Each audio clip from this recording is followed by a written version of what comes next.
ప్రస్తుతం భారతదేశంలో ఆన్లైన్ మోసాలకు సంబంధించి కేసులు పెరిగిపోతున్నాయి. ఈ క్రమంలోనే తాజాగా వైరల్ గా మారిన పోస్ట్ చూస్తే మాత్రం మైండ్ బ్లాంక్ కావాల్సిందే.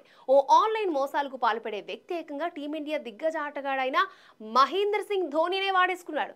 అసలు ఏం జరిగింది అన్న విషయానికి వస్తే ఇన్స్టాగ్రామ్ ఖాతా నుండి ఓ వ్యక్తికి ధోని మెసేజ్ పంపినట్లుగా తెలుస్తోంది. ఆ మెసేజ్ లో నేను ఎంఎస్ ధోనిని, నేను నా ప్రైవేట్ అకౌంట్ నుంచి మెసేజ్ చేస్తున్నానని, తాను రాంచీ నుండి బయటకు వచ్చానని, అయితే పర్సు తెచ్చుకోవడం మర్చిపోయానని ఫోన్ పే ద్వారా తనకు ₹600 పంపించండి అంటూ మెసేజ్ పంపించాడు. అంతేకాకుండా ఆ డబ్బుతో తాను బస్సు ఎక్కి ఇంటికి వెళ్తాను, అలా వెళ్ళగానే మీకు మీ డబ్బును కూడా తిరిగి పంపుతానంటూ మెసేజ్లో ఉంది.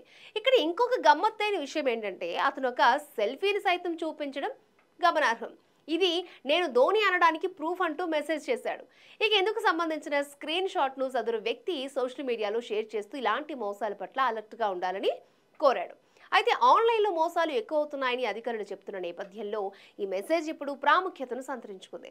ఇలా ఎవరైనా మెసేజ్లు పంపితే 1-2 సార్లు ఎవరైతే పంపించారో వారితో నేరుగా మాట్లాడి అది నిజమా కాదా, సరైన వారు పంపించారా కాదా అని తెలుసుకుని ముందుకు వెళ్ళడం మంచిది. లేకపోతే అనేక ఆర్థిక ఇబ్బందులను ఎదుర్కోవాల్సి ఉంటుంది.